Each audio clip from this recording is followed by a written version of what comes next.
Okay, just start by first saying, spell your first and last name and give us your title, please. Okay. Jonna, Jonna, McGrath, McGrath, Vice President of Airport Operations, United Airlines, Denver. Run us through what United Airlines has done after the FAA ordered these service reductions. So since the reductions were announced, United's been working very closely with the FAA to make sure that we meet the mandate that they have given. We are uber focused on making sure we're extremely transparent with our customers and we're giving them as many options as we can as we navigate through the process. For example, today we've canceled about 4% of our flights, which is about 21 flights here in Denver.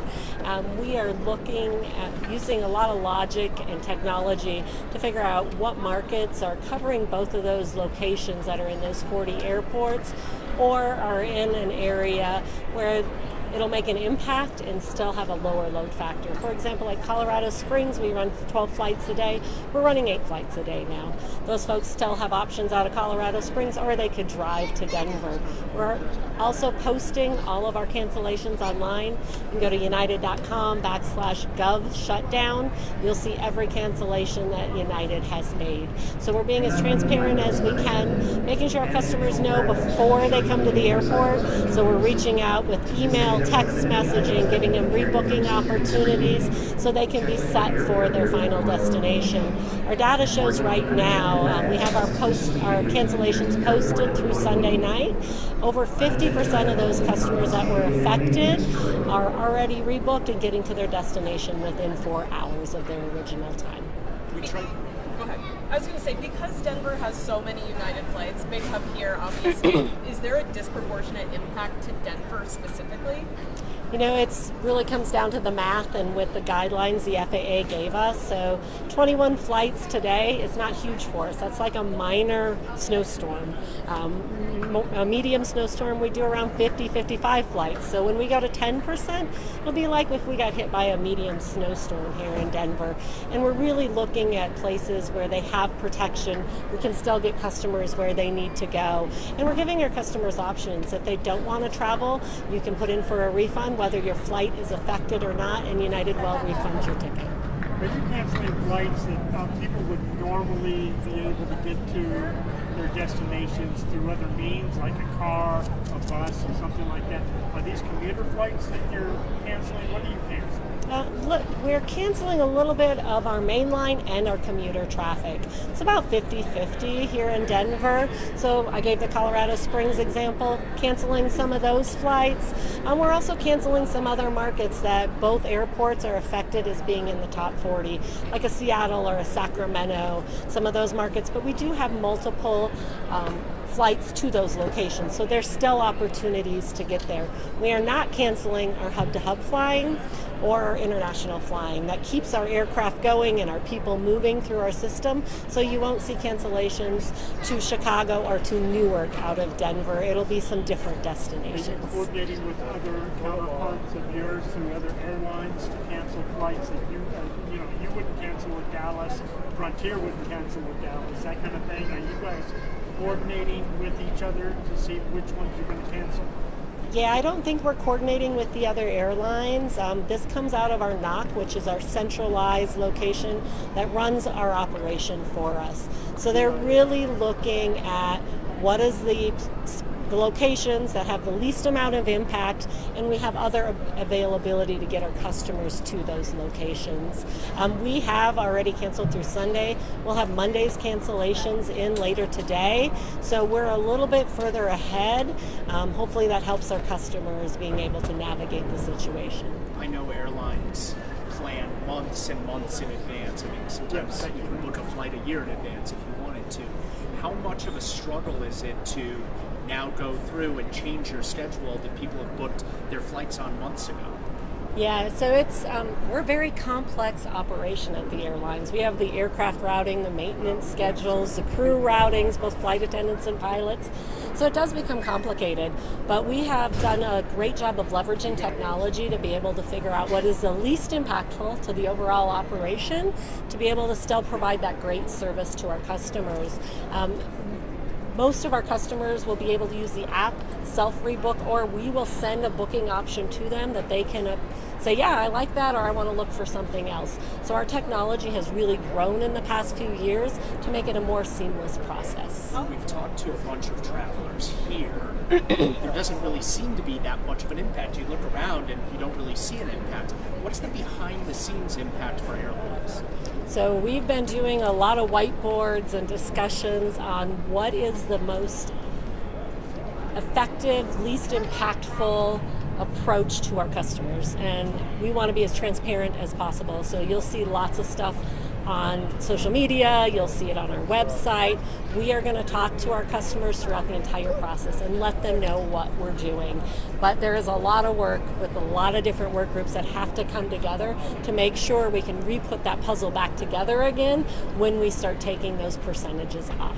Nobody knows when the shutdown is going to end. We don't know if the FAA is going to order even further restrictions. Like, nobody knows. But, I mean, I guess with what is at stake currently, how long can you guys sustain having to keep canceling flights day after day after day after day? Yeah, we are really focused on operating what we can operate on time and safely.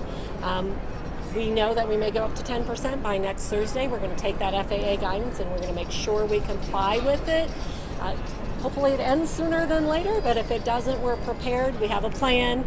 We've talked through it on how we can still take care of all our customers, get them safely to their destination, and meet that FAA guideline of cancellations. Are you hearing anything from the pilots? How safe is it? We have the best pilots in the world at United. They train right here in Denver at our flight training center. They are very confident that when they fly that airplane, you are flying on a safe airplane, getting to your destination safely. Does this plan that you all have in place work 2 weeks from now when we start seeing that holiday travel pick up?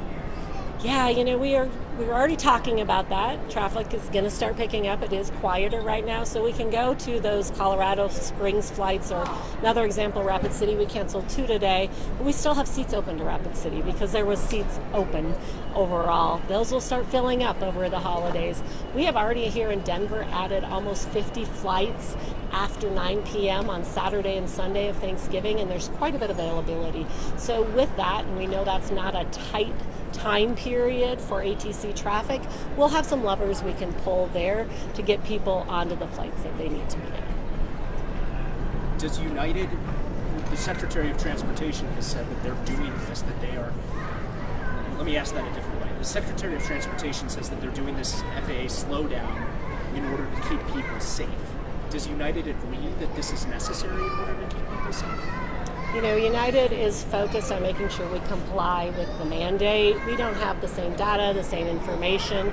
We're going to do our part, making sure everyone is safe, make sure that we comply, and we're transparent to our customers throughout the process. You brought up, everybody's familiar with a weather impact. Can you just kind of, explain to people how much different is this than when a snowstorm impacts things, and how long it takes to sort of get everything back in working order once that snowstorm has passed? Yeah, so a snowstorm is a little bit different for us when we go into cancellation impact because we want to fly all our flights. You never quite know what that weather is going to do. So when a snowstorm comes, it's usually late cancellations. People are at the airport. They're stressed about that. This is going to be different because we're letting them know ahead of a time. They're going to know before they ever get to the airport that their flight is not operating and what options they have to get them to their final destination. So it'll be much less stressful than when we have snow or thunderstorms that you can't land airplanes in. This was originally couched as affecting the 40 busiest airports, but I've already spoken to a regional airport in Colorado that's had 2 flights canceled from Denver. So can you kind of talk about that domino effect, how it's sort of impossible to keep it contained to 40 airports? Yeah, I think as you see us growing in percentage, you'll see more dual airports. So Sacramento or let's use JFK. We don't fly there. I got to come up with a new one. Let's say Newark and I should use Denver and Seattle. There's 2 good ones, right? Denver and Seattle, you have 2 busy airports. We'll probably cancel a few more flights in those markets. United Express doesn't fly in a lot of those markets. They're not in those busy airspaces. And we know we have to take some of those flights out also. So you're going to catch one of the two airports in those United Express flights, and it's going to take up less of that percentage. And I don't know how the math works there, but we'll make sure we comply with the percentage, but it's maybe that some airports are affected that don't fall into that 40 airport space. Is it easier to cancel flights if you can easily book them on a later flight, consolidate each, say like you have 4 flights to Dallas? Is it easier to cancel one of those and come on the all 3, or how do you, what's the mindset behind the cancellation? Yeah. As we look at cancellations, we're looking at the markets that they want us to impact. So if we can cancel between those 2 markets and hit 2 at once, best case scenario for us. If we can't, we're looking at what is the load factor. Can we consolidate customers? Do we have a lot of frequency? A good example is Chicago LaGuardia flies like 12 flights a day. Lots of frequency, people can rebook. We can take some of those out safely and give people options still to get to their destinations. Thank you so much for taking the time to talk to us. Absolutely. Thank you so much. No problem. Else in closing you want to Anything we missed? I would say in closing, make sure you download the app if you're flying on United. We have an award-winning app. You can rebook yourself. You can watch your flight status. You can see where your airplane is. That's where all our information is going to be. And you can go to united.com, see what flights are canceled. We are going to be as transparent as possible. Use those tools to help enhance your journey as we navigate through this situation.